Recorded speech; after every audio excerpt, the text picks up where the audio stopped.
The lyric that jumped out at me was, God is great, but sometimes life ain't good. I don't know that we teach that. We don't teach that way, but it's true. God, you, the energy that you are, the creative self that you live as, is greatness on demand. God is great. And sometimes life isn't what you thought it was going to be. Anybody have that experience at all in your entire life? And it says, and when I pray, it doesn't always turn out like I think it should, but I do it anyway. So has anyone had moments in their life when things didn't turn out exactly the way you thought it should? Where you actually had a definite idea of how it should work out, and it turned into something else? Yes. Okay. So what do you do there? Does that mean we didn't treat well enough? Does that mean somehow I'm not equal to it? You know, we teach that. Whatever shows up in my life, I'm equal to. So when something shows up that you do not want to be equal to, where do you go with that as a religious scientist? You know? I mean, there are those people that will walk around and say to one another, how did you create that? And you just want to slap them. So today, I want to talk to that part in each of us. I want to talk to each one of us that has actually lived and loved and lost, have suffered grief and suffered through failure, suffered through whatever you've suffered through in your life. And I want to talk to that part in us that has succeeded and loved greatly and have been prosperous because it's the same self. And I think we do ourselves a great disservice in this teaching when we think that this teaching is for us to avoid living. That this teaching is for us to create the exact life we want to live without anything else going on. I will be protected. And that's sometimes how we use this. I will protect myself from ever having challenges. And then the universe comes along and goes, here's a challenge because this is the only way you're going to learn this. How many of you have learned through challenges? And Ernest Holmes even says, though, I've learned everything I need to learn from suffering. But he didn't say challenges. He said suffering. You don't need to suffer a challenge. You need to meet the challenge and move through the challenge and then find out what brought it here. Why is it here? So last night, I was reminded of something. 12 years ago, right now, 12 years ago, in March, 12 years ago, a little woman climbed up the back staircase. She was 67 years old, the exact age I am now. And she climbed up the back staircase of our theater, the NoHo Arts Center, and she got to the top of it was a big staircase in the back of the building. And she got to the top of the level, and we were expecting her. Kevin's office was in the back of the building, and my office was in the front, but I was there because I knew what time she was sort of arriving. And this little lady climbed up the staircase. She threw open the door and like smashed it open and walked in and just went, could you please invest in an elevator? And that was Holland Taylor. And we had never met her before, although we'd seen her on 2.5 Men constantly. And there she was, and we laughed, and she went, I'm serious. And then she sat with us and talked about this play that she was going to write, a play about Anne. How many people went to Anne? Yes, a lot of you. So last Sunday was the final dress rehearsal, and last night was the opening night. And so last night, I sat in the audience. It was a star-studded audience. I drove into LA last night and drove back at the middle of the night. And but I feel good. And it was a star-studded event, and it was just wonderful to see all these people. But I sat there, and I just started crying. I was like, pull it together. I mean, you're sitting in the midst of all these people. They're going to be like, why are you crying? It hasn't even started yet. Because I remembered that it was 12 years ago when this happened, when she walked up that staircase. And this would be the last opening night last night of this show with her in it. And so it was very emotional because what I forgot, or what I didn't realize, was that when she did that, she was 67 years old, the age I am now. And I was like, would I start a journey now at 67, knowing I might not end it till I'm turning 80? Would I be willing to invest that amount of time? And I just heard this resounding, you bet your ass you would. And ass is not a curse. And I was like, yes, I can do that. It's a donkey, exactly. So I'm sitting there feeling this, and what I had completely forgotten, was that she came up that staircase and introduced us to herself, and then she sat downstairs in Theater 2 in front of our theater company and read Anne for the first time ever. Just sat at a table and read it. And we were just mesmerized. I turned to my husband. I was like, you know we're going to have to produce this, right? And so we did. And it started right in that little room. But what I had forgotten was that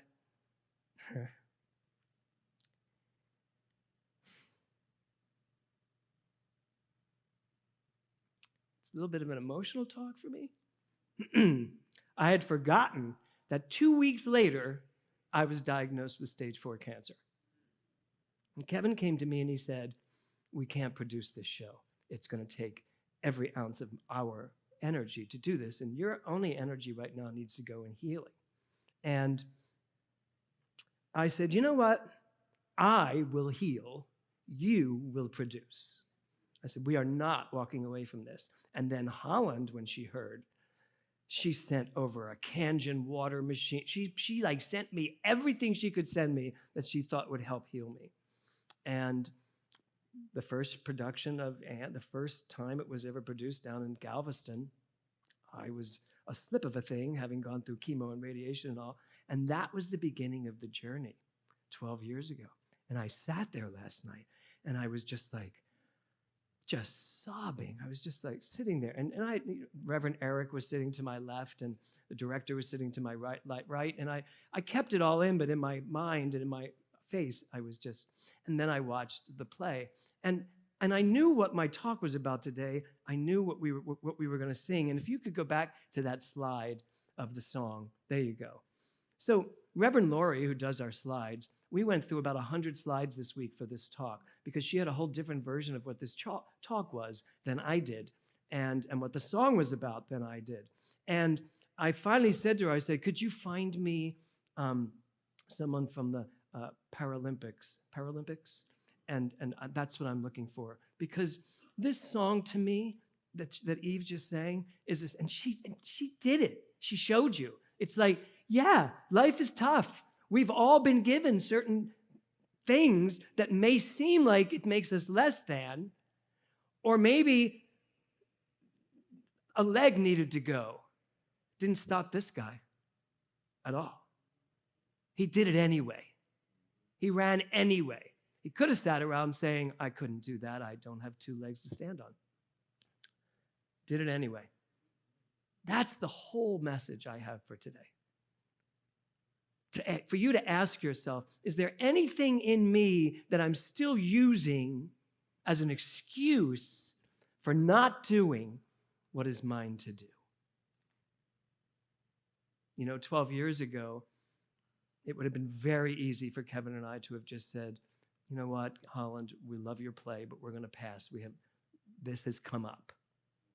It came up and it went out.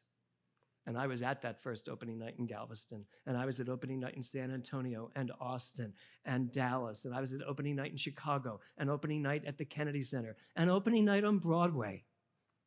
I was at the Tonys to watch her be celebrated, and I was at opening night last night. And I did it anyway, even though yesterday, I could have easily have stayed here instead of driving 2 hours there and driving 2 hours back. No, that's who we are. That's what we're here to do. We are here to live life to the fullest anyway, no matter what. Oh, which is the title of my talk. The title of my talk is No Matter What. So, do you know where that comes from? One of my mentors, somebody you may know, Dr. Tom Costa. This is Dr. Tom Costa's motto for me, because it's the first thing I heard him say that when I came here for the first time. And then he used to say it all the time. At a Sillamar when he would speak, it was like, no matter what. I am happy, no matter what. I am successful, no matter what. It was always at a no matter what. And when I came up with my motto for life, which is, my life is unfolding perfectly, I decided to add a little Costa to it.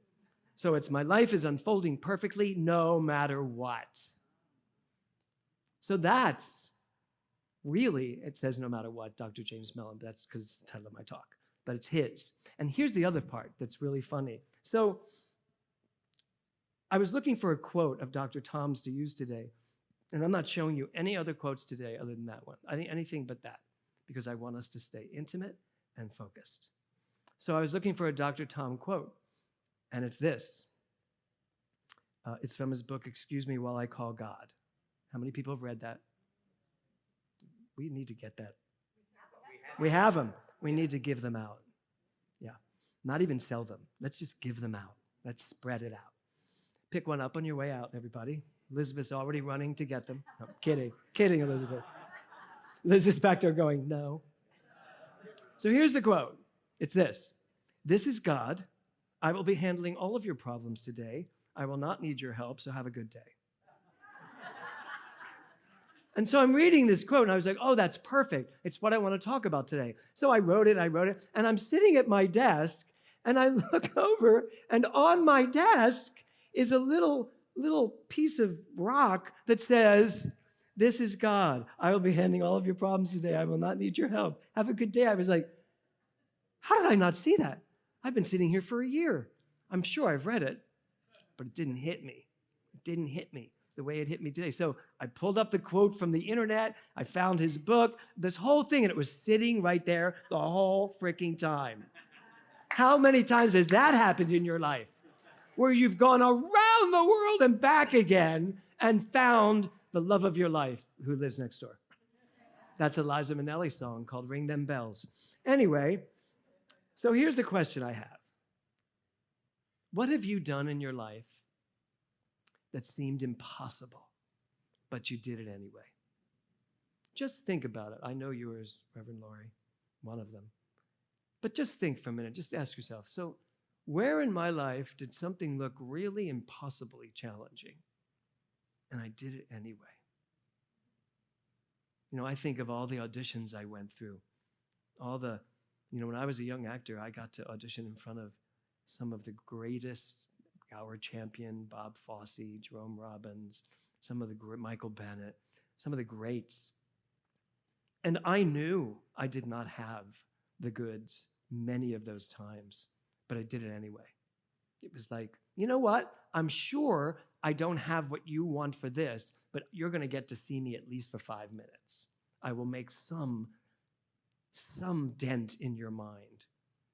And the funny part was that I did make a dent in Hal Prince's mind when I was auditioning for Phantom of the Opera. I never got it. I was too short for the Phantom, and I didn't have the low notes to play Raoul. But he remembered me when he was doing Kiss of the Spider Woman years later to bring me in to not give me that part. Yeah. But he did say, he said, I guarantee you will be one of the replacements in Kiss of the Spider Woman. And just as I was about to go in and replace, it closed. But I did it anyway. That's the whole point. You are perfect. You are perfect exactly the way you are, with all of your imperfections, Joyce. You are perfect. And frankly, the imperfections is what makes you unique. It makes you unique. I remember, and I feel like I'm like name dropping all over the place here. It's like pick up a purse. When I first met Meryl Streep, when we were doing a show together in New York, before she was really Meryl Streep. And she told the story about, she's telling a bunch of us at the table, about how everybody wanted her to have her nose fixed. Everybody. Her agent, her manager, everybody wanted her to have her nose fixed. And she was like, I'm not doing it. If I don't have a career because my nose is larger than most women, then so be it. I don't have a career. Doesn't seem to have affected her in the least, because it's unique. It's her. It's who Meryl Streep is. So what is your Meryl Streep nose? I mean, what is it that you maybe have been thinking is some kind of malady or some kind of ailment or something that makes you less than? You know, I joke about Dale being the height she is. I don't want to say small, but petite. There you go. But there are women that could make that a problem for themselves. There are people that could make anything a problem for themselves.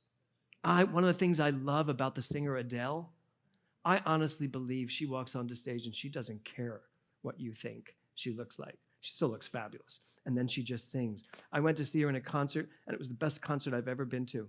She was singing something, and it was just amazing. And when she finished, people were on their feet screaming, and she's like, I was dripping. My nose was running that whole, did anybody see the nuts stuff come out of my nose? And she was so real. I was literally laughing myself silly. She went, it's just terrible. It was just, that's what I love. We're human, divine human beings. And we need to embrace the things that make us different. We need to embrace the things that sometimes we don't embrace. And in fact, instead of embracing them, we use them to stop ourselves. I'm too old. I'm too old. I have 3 projects I'm working on right now. I have a new play, I have a TV series, and I have a new musical. All that I'm in the works of doing. And well, my book's done, so that'll be out in September. We now know it'll come out in September. And my book, yes.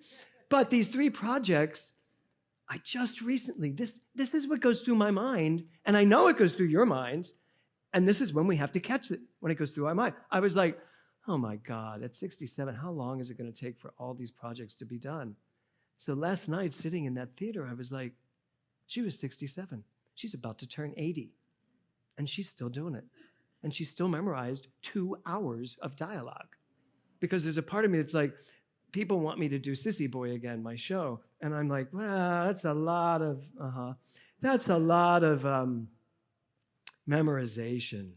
And people are like, but it's your life. Why do you have to memorize it? I went, because I wrote it in a specific way, and you have to say it the way you wrote it so that the light cues match.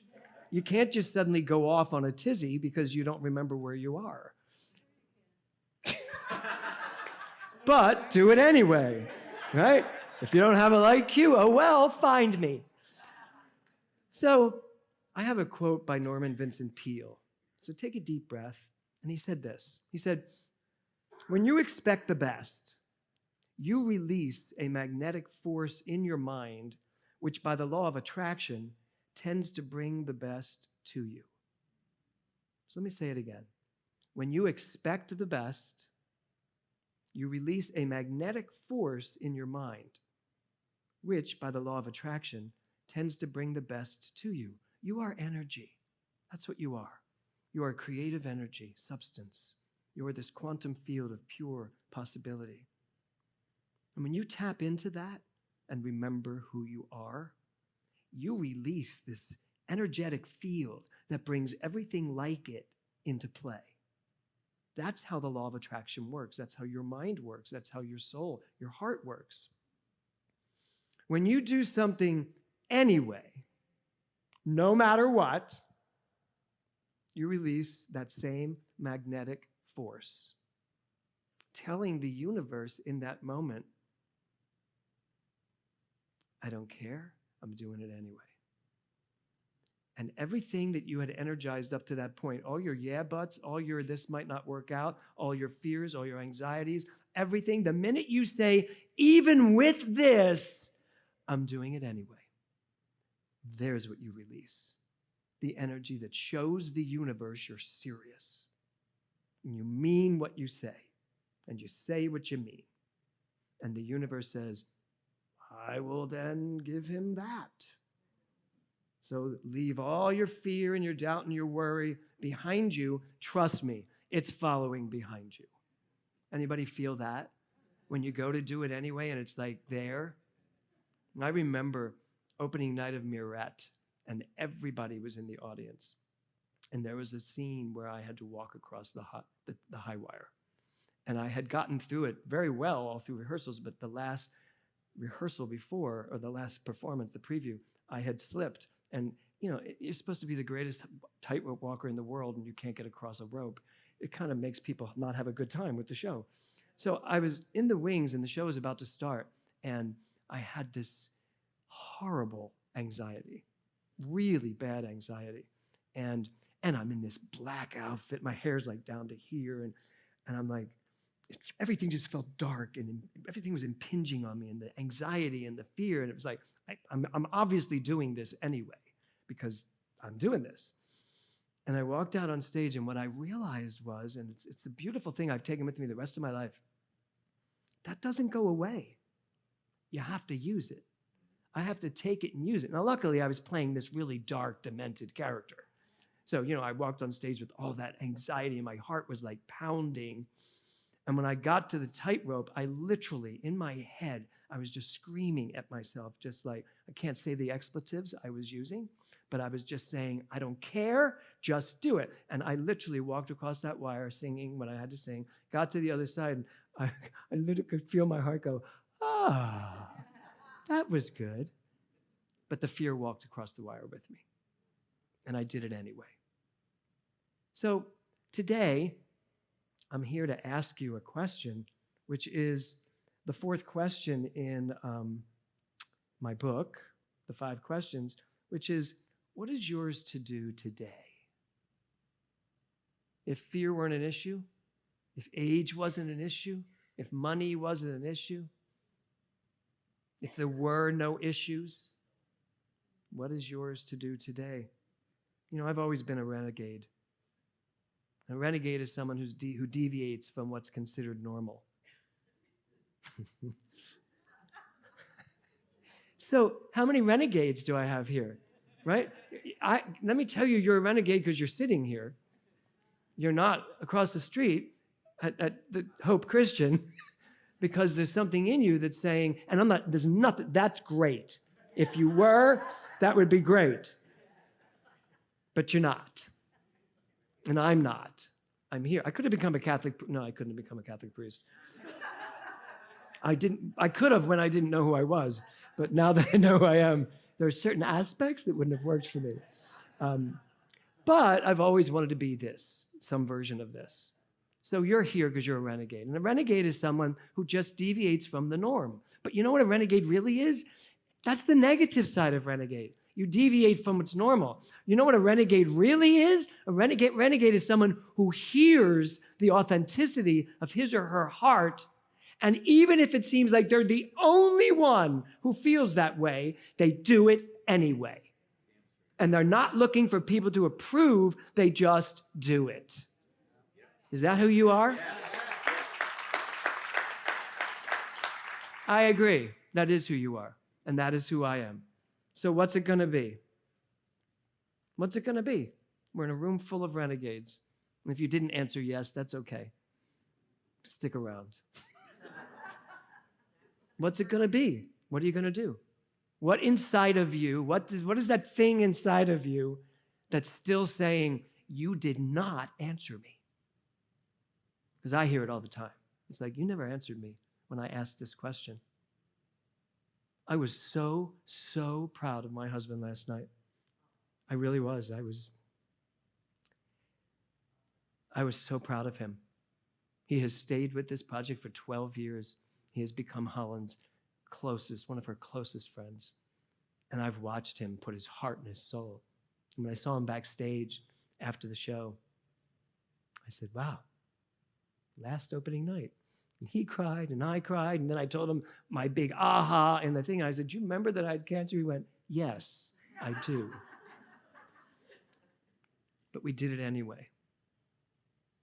Nobody thought me having 2 churches, most people did not think it was a good idea. CSL certainly did not think it was a good idea, but I did it anyway. Dr. Joe, well, thank you.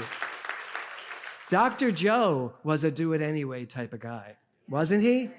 And frankly, so was Dr. Tom. I mean, that's what this teaching brings out in people. Do it anyway. If they say no, I say, watch me.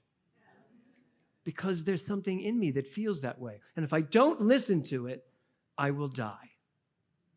I may still be here in a body, but I will die. And I'm not ready to die. And so I ask you as we conclude this today, what is yours to do right now? I want you to release the thought of anything that could hold you back.